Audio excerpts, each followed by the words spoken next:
It's a bye week Wednesday here on the Pick Six podcast. Hello, everybody. Sam McKewon along with Tom Shatel and Evan Bland. We come to you on a Wednesday in the middle of bye week. Matt Rule talked on Tuesday. Nebraska volleyball plays a couple of matches this weekend. Husker men's basketball team on the other side of its media days, and Nebraska baseball team finishing up its red-white series today. Gentlemen, how are we? Good. Ready to go. Doing fantastic. Leaves are changing. Weather's cooling. It's quarter zip season here in Nebraska. Can't beat it. Yeah, that's very true. Okay, Nebraska's 3-3, and they've had they've had an interesting first 6 weeks. They played 6 straight games, starting with Minnesota, the loss there, and then the bookend game was Illinois. Very similar games in some ways, but the difference was obviously Nebraska won one of them and lost the other one. In between, they played Colorado in a big game and lost by 22. They got hammered by Michigan, and they beat Louisiana Tech and Northern Illinois. It's almost hard to remember all those games. What I'd love to do is, and in a minute we're going to talk because Tom was down in Missouri over the weekend just about the kind of football they're playing down there compared to what we're seeing in the Big Ten. But your first half of the season impressions. What you saw from the team, what you liked from the head coach, the concerns that you have going forward, just broadly, and I'll start with Tom. Yeah, I feel good about the Matt Rule era, the start of it. They've taken a lot of shots. They've had some injuries, a lot of them really, and they've the coaching staff has not wavered. They've been consistent. They've stayed the course. Nobody's panicked. Nobody's asked to talk with the AD, and I think it's been good. If you look at the record, is I mean I think a lot of us maybe thought they might beat Colorado, but then the whole Dion thing happened, and then I think maybe the feel was it was going to be 2-4 Right. at this point because they wouldn't beat Illinois. Well, they got that one, and to me that was what was so good about that win Friday night. No matter how they looked, was they got one that they probably weren't supposed to get. Right. Because their program isn't where Illinois is, and so for them to be able to do that, down a bunch of players, right in the middle, right in the middle of the first quarter, receiver makes a play and then he's gone. I mean, it just stuff keeps happening. So their quarterback is new. He was a backup a few weeks ago. Now he's a starter, and he hasn't started before till this year. He's learning without a lot around him. The running back the other night was like a fourth team guy for a while. I mean, it's tough, but the defense has really been a nice surprise. And I say surprise because they've been pretty dominant. They've been pretty. They made the team a defensive team. I don't think any of us saw that coming necessarily. So it's a very solid start. Maybe a little ahead of where I thought it was. But I didn't know what to expect. I guess what I like about it, Evan, is that there's an identity halfway through the first season, and it's a defensive team, and it's going to run the ball, and they're going to try. They're going to try. They're going to be physical. So, I think that there's a lot to be said for that, and I think maybe could have been a first year where you didn't really know what they were doing or if they could do it. I think going in the second half with a lot of games that are going to be toss-ups, you got to feel good about that. Mm-hmm. What do you think? You hit on a lot of I think the major themes, Tom, I mean, identity is the first thing that comes to mind for me too.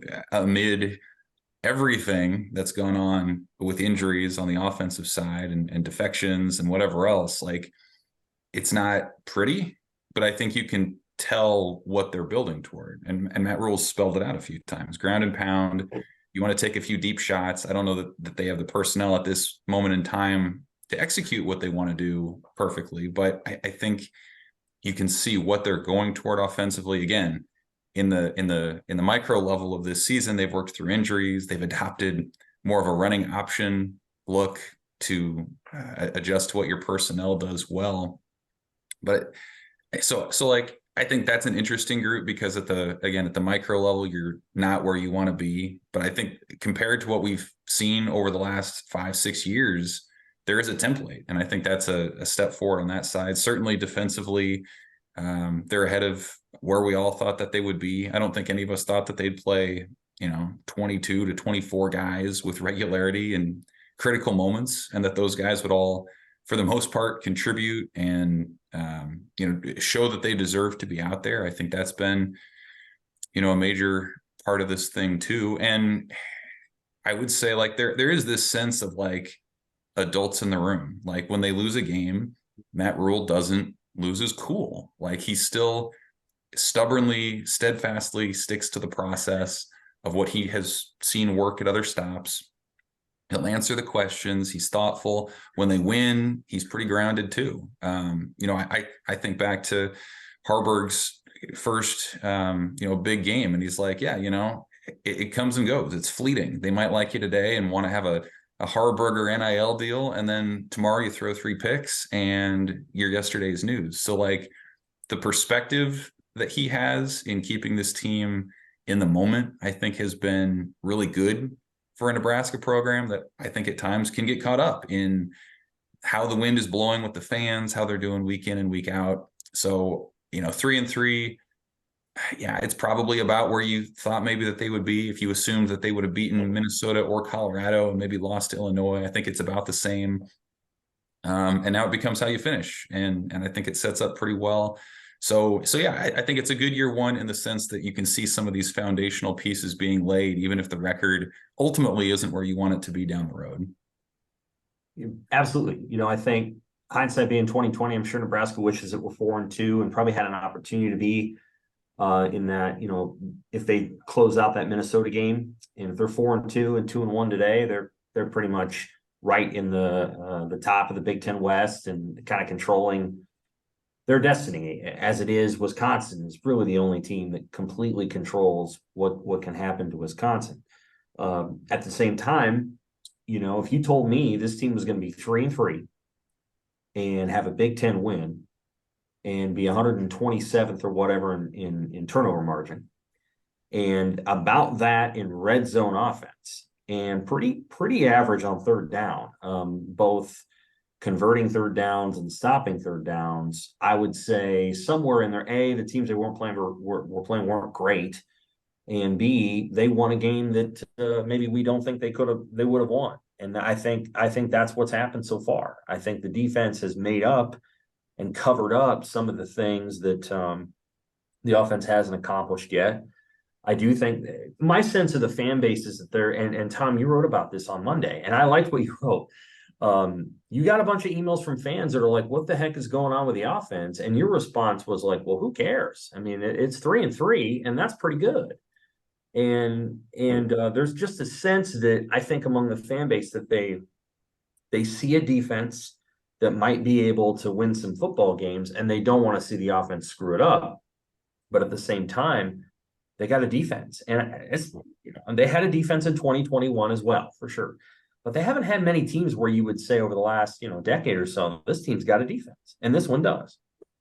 We'll go back to, I tell them, go back to the preseason where we didn't know much, but I mean, what did they expect this offense to be? I mean, I guess Jeff Sims there was hope for him. There was hope for the offensive line, or hope for the running backs. And back then, yeah, there were a couple receivers, but it wasn't like the room was overflowing.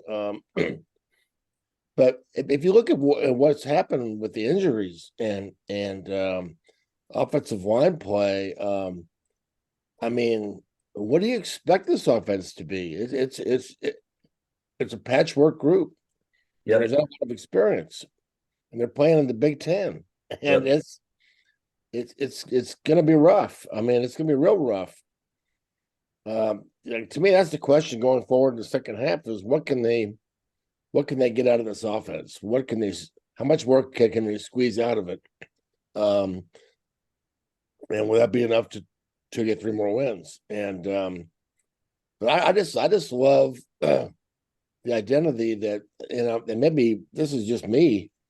I see these guys as just a bunch of underdogs, not the replacements necessarily, but a team that I think that the fans can really rally around, especially in the home games. The defense, especially, is a bunch that I think the fans can really embrace, and but they're just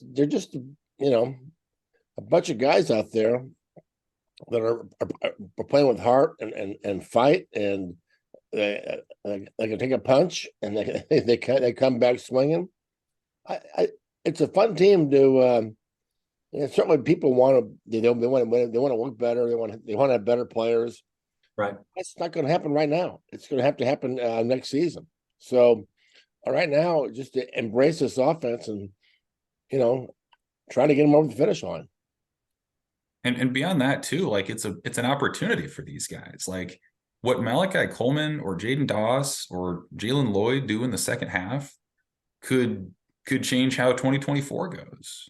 Those carries Emmett Johnson's getting as a young guy right now as a running back, like that can pay off down the line too. Who knows how the quarterback situation kind of continues in the second half too, but like I don't know. I just think it depends on how you look at it. Like, yeah, they're shorthanded for sure. They wish they didn't have those guys go down, but there's sort of this sense of like the story's not written. We don't know what the ceiling is for this next group of guys, and I think there's a level of excitement there. And when it's not coupled with sort of this burden of expectation that Nebraska's had at times over the years, I think it makes for kind of a fun unknown that's unique to Nebraska football in a lot of ways. For sure. Go ahead, Tom. Go. No, I just say that's a good point. There may be young playmakers who emerge, and that'll make the second half a lot more fun too. It will. On the quarterback front, so I think at the beginning of the season, the thing that I would have said was least likely to be true was that we would be sitting here talking about Heinrich Haarberg having started 4 games and won 3 of them. How has he changed the conversation on this season? And under what circumstances would Jeff Sims regain that job? Because I thought what Matt Rule said yesterday is if we were playing a game today, Haarberg would be the starter, which to me said he's the starter. So maybe that's not the way Rule meant it, but that's kind of what it translated to me. So about Haarberg, I mean, yeah. I think there's a little bit of a spark out there with him, and he takes a punch well, and he keeps coming. And no, it's not perfect. But again, I like the guy's fun to watch, and I think I don't know, I can't describe it. It's Jeff Sims made plays when he was out there too, but you never felt like he was, there were. When he made a mistake, there was sort of a body language thing with him that, and coming out the field that I don't see with Haarberg. And maybe that's not fair. Maybe there's a lot more there, but I don't know. I think if you brought Sims back, he can certainly run the option or the running offense, and maybe just as well. But he's throwing wise, they both kind of walk in on guys, and they've thrown their picks, and it's maybe there's not a lot of difference there. But to me, Haarberg is just so much fun to watch because he's maybe because I see him as his backup and the sort of this guy who's never going to play. and now he's emerging. I've had people come to me and compare him to the Brooke Behringer as this sort of the backup who never got the shot. He got the shot and he makes things happen, and there's maybe a little bit of that. But he's I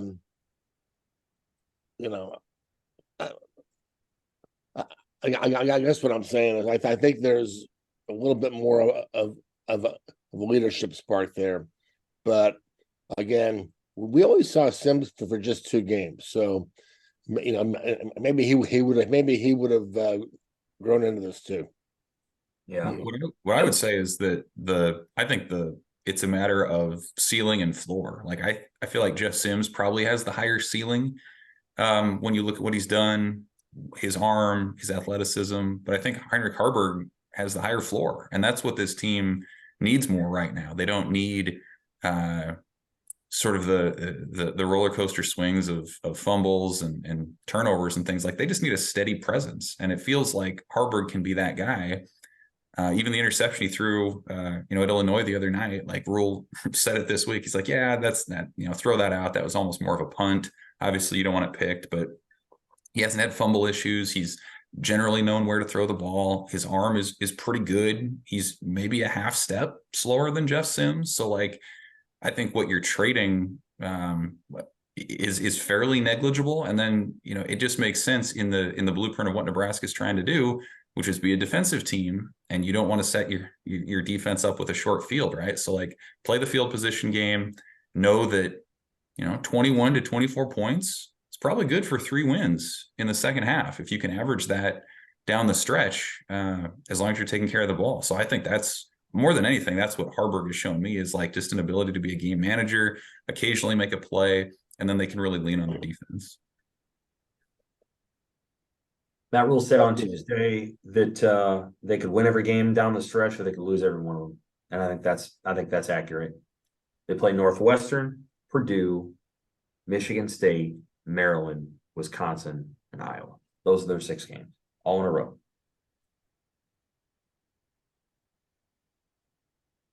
That's right. Seems pretty manageable. Yeah, I think if they can win the next 2 somehow, they could get on 5 wins. The last few games are going to be fun. But every you can't count ahead. You can't look ahead with this team. You have to go one by one. So, but again, I think the home crowd should just love this the team, the way they play. So, and I think to get to 6, they're going to have help at receiver. They're going to have to throw it. They're going to have some kind of a passing game. So, maybe one of the kids will step up. Yeah, that would be ideal. And where do you guys come down, like, just in this conversation that, like, because I heard from fans this week that were like, yeah, okay, they beat Illinois, but, like, there were all the turnovers. They couldn't put it away. It should have been by more. Like, did you guys come away encouraged and see progress, or did you come away discouraged thinking, yeah, this is the same old thing, except they just happened to run into a team in Illinois that was struggling more? I said what I said. Never apologize for winning. I was encouraged. They've screwed up and dropped that game before. They've fallen on the banana peel time and again when they've had it, and they didn't back down this time, and they let somebody else be the one who falls down. Perfect. And call it progress. Move ahead. Winning is a contagious thing. If you just keep winning, and I know they've won a few games in the past, but they got to. I think as coaching staff might be able to get that. Get them thinking in the direction of, okay, this is how we're supposed to be, and it's sort of like a more positive. And they're trying to build. So when you're trying to build, you're trying to build up confidence. And I think I'm interested to see how they come out of into the next game.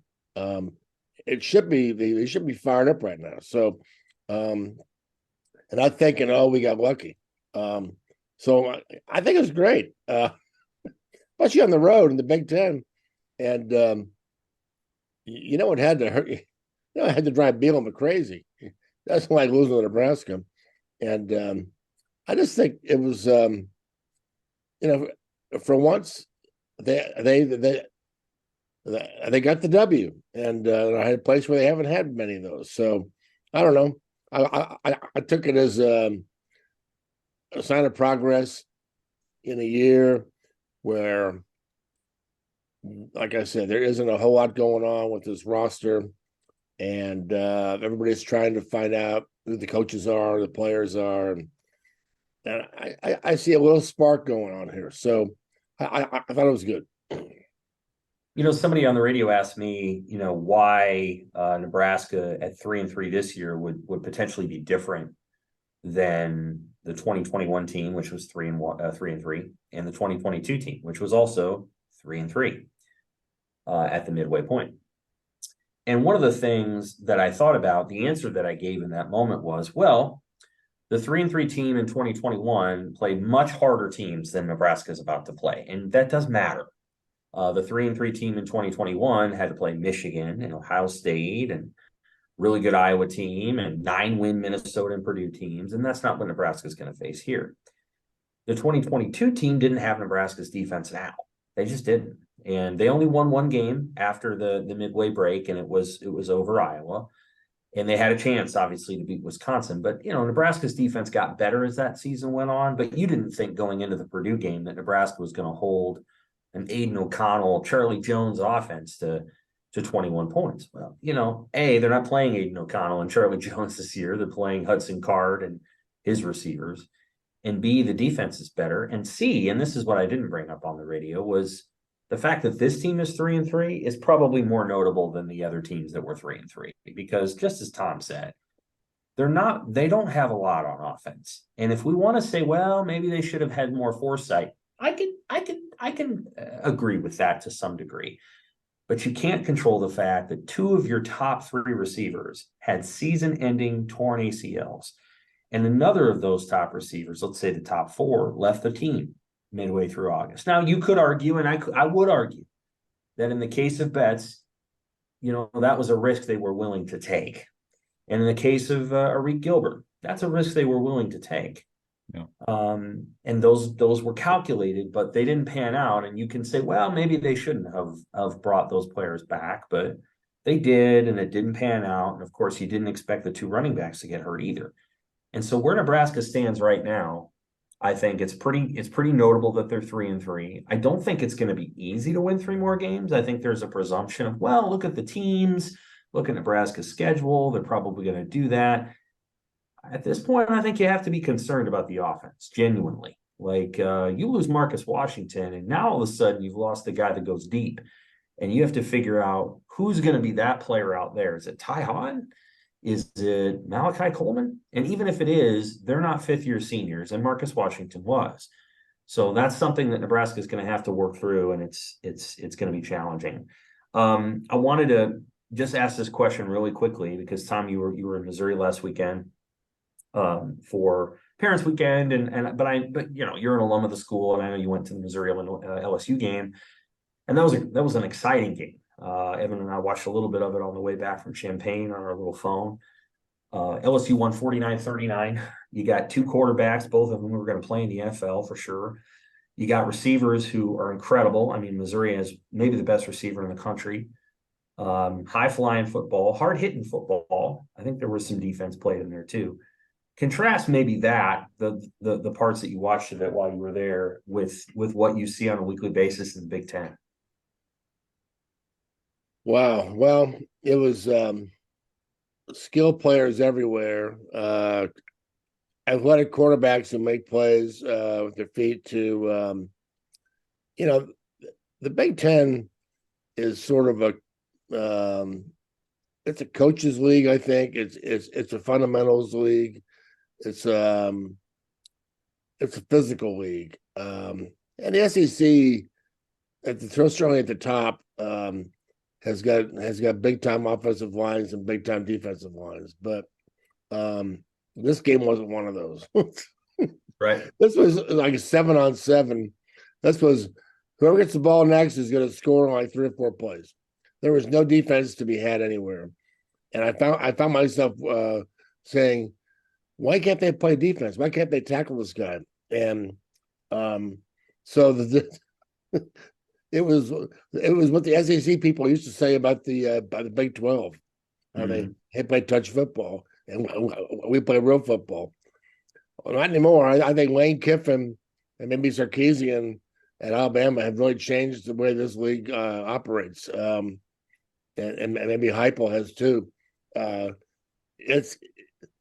It's all receivers and the quarterbacks right now. It's amazing, and this was an example of it. It was fun to watch, and funny to hear people say, "Well, this was great football."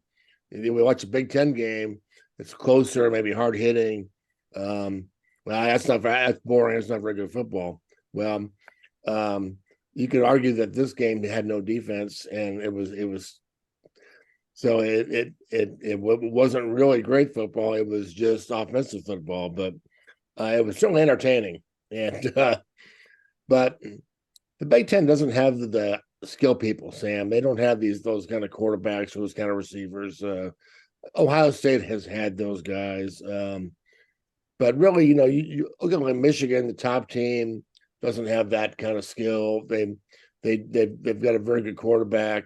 They've got running backs and a couple of receivers, but it's just a different look. The speed, the athleticism is not what it is in the SEC. So, but like I said, it was entertaining, and but I kept thinking, I kept thinking, Oklahoma and Texas are supposed to have a hard time going into the SEC. I think a lot of the other teams might have a hard time with Oklahoma and Texas because LSU looked like they didn't have much. All they had was the quarterback, or they didn't gotten blown out. So I can see why the LSU fans are all over Brian Kelly. Their defense does not look good at all. That's right. Yeah, and they might be going into the league at the right time. I mean, Alabama's not quite what it is. And Georgia's good. I mean, Georgia's great. Right. So, we'll have to deal with that. But I don't even know how often Texas and Oklahoma will be playing Georgia unless they go to a 9-game schedule. I just don't know that those teams will meet up much. The thing that jumps out to me is certainly the quarterback play. And I'm not trying to knock, anybody that's in the Big Ten at this point, but Evan, you've got a story coming on. Basically how the Big Ten West, especially, just had a bunch of transfer quarterbacks, and none of them are playing very well. And it contrasts with what Jaden Daniels is doing at LSU and what Brady Cook is doing there too at Missouri, and just the caliber of players that they have in the SEC throwing the football versus the caliber of players that are throwing the football, including Athan Kaliakmanis at Minnesota, that are throwing the ball in the Big Ten. Oh my goodness. Yeah. I mean, and I kind of was aware of it, but as I was diving into the numbers, man, it's ugly. I mean, you're right. Like in the West, Kaliakmanis is the exception, but Minnesota's like 130th in pass offense, and they're not making up for it on the ground. He's had a couple brutal games. Matt Nemera is out for the season at Iowa. Their backup, Deacon Hill, is a Wisconsin transfer who hasn't been setting the world on fire by any stretch. Everyone knows Nebraska's situation. Of his passes, Deacon Hill, 37%. Go ahead. No, and everybody knows Nebraska's situation. Northwestern, they're rolling with Ben Bryant, but he was hurt last week. He's a Cincinnati transfer. Tanner Mordecai from Wisconsin, probably the best of the bunch, but the touchdown to interceptions are basically even. Same sort of deal with Hudson Card at Purdue, the Texas transfer. So it's hard, man. Like at least the Big Ten makes it seem hard. And like you said, Tom, you look in the SEC and it's fun. Like there's dynamic quarterbacks making plays, and in other leagues too. Maybe that's a testament in part to how good Big Ten defenses are and how they scheme against opposing offenses, but it's a reminder that, like, I think it's a healthy reminder that Nebraska is not alone in trying to figure out that position. Like, schools are scrambling. You add the portal into this thing. They're trying to reset every year. And it's just, it's difficult to find that guy. And nobody in the West has really found that guy. Not really. So I agree. Like, it's striking when you watch an LSU Missouri and you see those guys making plays, just how different the sport looks when you have a guy under center who has all those abilities. I chewed on potentially talking about Nebraska men's basketball. We have a Half Court Press podcast coming up. They weren't media days yesterday. The women were at media days the day before. Personally, I kind of find Nebraska women's team a little bit more interesting, but I don't know if there's anything that jumped out at you guys about what they said on media day. I appreciate that Nebraska is maybe the oldest team in the Big Ten. The media doesn't think that means anything. Nebraska was picked 12th. I think they're better than that, but I have this weird tendency to think they're better every year than where they're picked, and some years they're not. So, any thoughts there on where Nebraska is going into the league? And I don't think the Big Ten basketball is any better than Big Ten football, to be really honest with you. Yeah, I agree with that. No, I really enjoyed Wilson's story today about the older guys, the more physical approach. I find it very interesting as sort of a Hoiberg watcher over the years, so that he's gone to this, but he's done what he should be doing. He's not. There can be a tendency to come into the Big Ten and try to out scheme them and try to. I'm gonna play this way while everybody else is playing that way, and it doesn't work. The Big Ten always muscles you down. They always beat you up and make you play their way. And so Fred is doing that. And I really appreciate that he's doing it. And I give him a better chance. I don't know what these guys can do. But I love the way they played last year. They played more like a Big Ten team than ever. And I think this is a good trend, and he's got more guys like this. Older guys. The Big Ten's always been an older league. Older guys who do the little things. And I really liked Juwan Gary. I loved him last year before he got hurt. I think he's a good Big Ten player. I like the fact that he's back. I think he's going to be a rock for them. They've got to get point guard figured out, because it's a point guard league, always has been. And but I don't see a lot of great teams in the middle. So I see an opportunity for this program, but I say that not knowing what they have. And they don't have to be a Casey flying around, shooting all the circus shots and being up on the high wire, and entertaining the crowd. They could be a lot. They could be this identity where they go down and they mix it up, and they could be both. But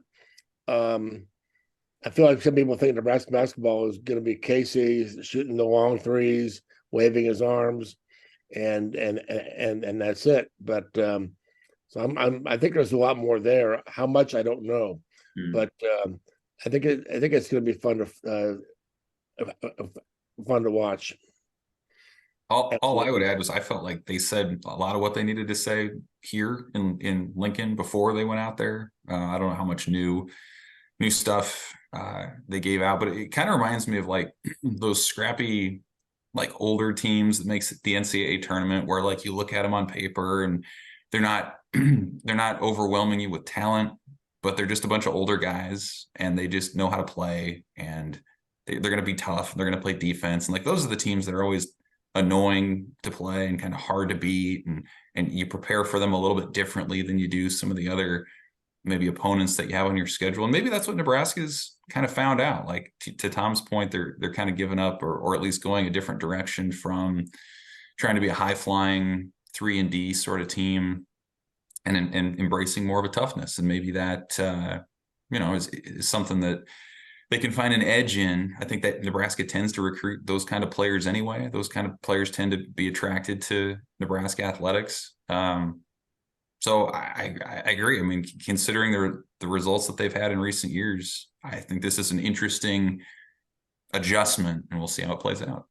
Yeah, should be fun. I briefly on the Husker women who were up in Minneapolis too. I think this is going to be a better team they had last year for reasons that are hard to explain, but I do think they're going to have better intangibles. I think they're going to play better defense. And I just think that part of what's going to happen is they're just going to do some things a little bit better than they did last year. I think there was some disappointment in the way that they played second halves of certain games last season. I think they've learned a few lessons, and I just think they'll be a better team. I don't have any. They lost Isabel Bourne. They lost Sam Hybe. I don't think they've really replaced Isabel Bourne per se.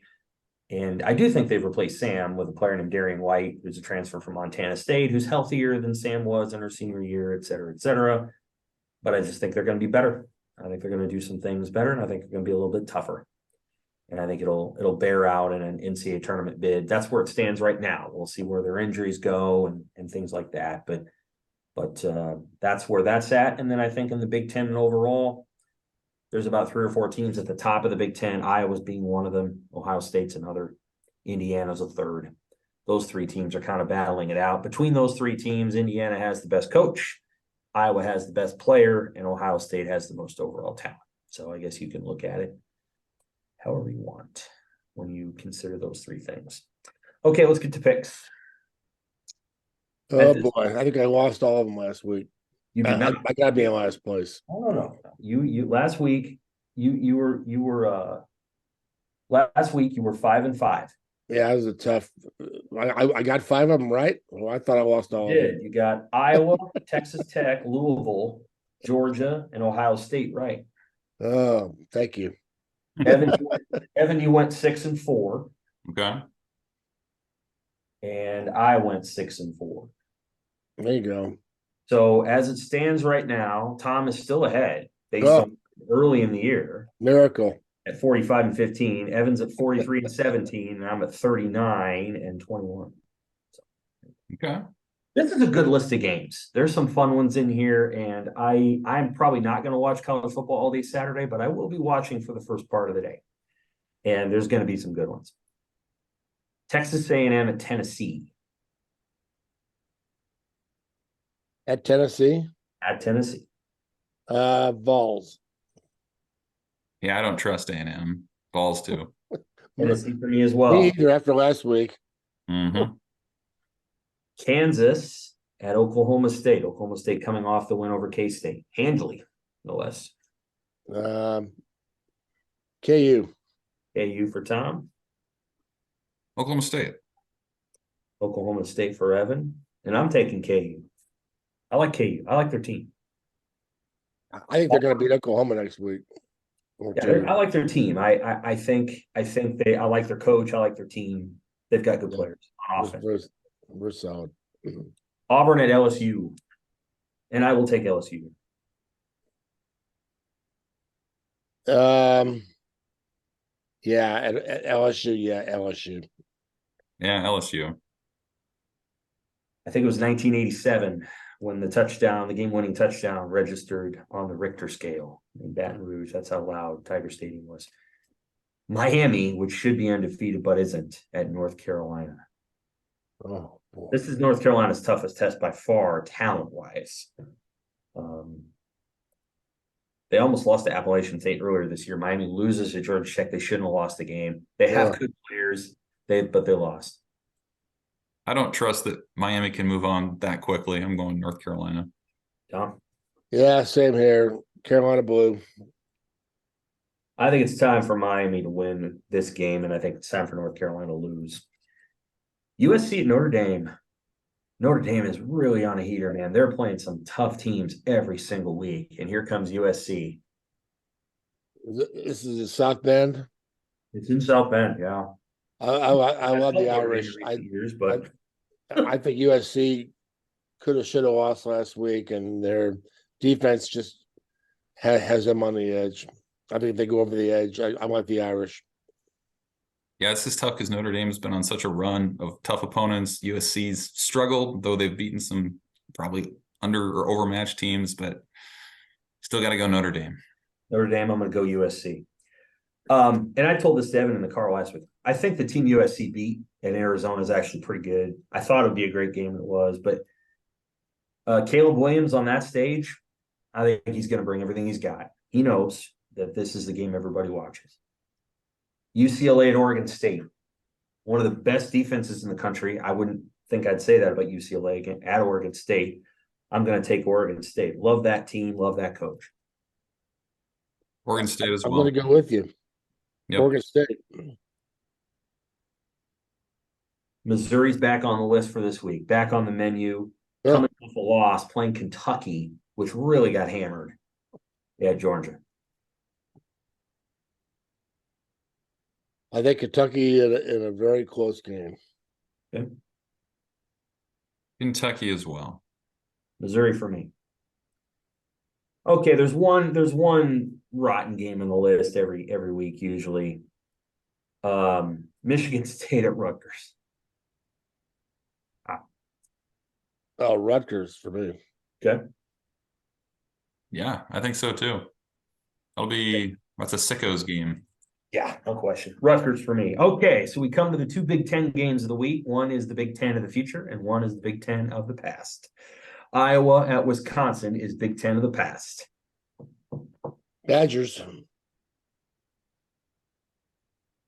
I mean, yeah, I think so. Wisconsin. I'm taking them too. They're at home. Big Ten of the future is Oregon at Washington. Oh, very good. Yeah. Huskies. UW. That's going to be a packed stadium, man. This is going to be the old Washington, where people are just delirious. I'm taking Washington. No, I'm sorry. No, give me Oregon. Give me Oregon. Okay. I'm going to take Washington too. People may forget that the highest decibel game Nebraska ever played on the road was at Washington in '92. And Tom, I think you were there. I think the decibel level is like 122 or something, just some insane number. They're going to have that kind of crowd on Saturday. It's a hard place to play if the crowd's into it. So there we go. Washington, Oregon on Saturday. Iowa and Wisconsin also on Saturday. And dare I say, I believe, let me make sure, the game's basically at the same time. Now, we live in a world of multiple TVs, but if you had only one TV, which one do you watch? Between those two games? Yeah. Pac-12. I Same. feel like I've seen the Wisconsin-Iowa movie before. Me too. Yep. So all those skilled players aren't in the Big Ten yet, but as Deion Sanders would say, they're coming. They're coming. The Big Six podcast. And for Tom and Evan, for the Big Six podcast, I'm Sam. Enjoy your bye week, folks. Get out, enjoy the weather. We'll be back next week to preview Northwestern and talk about 100 years in Memorial Stadium.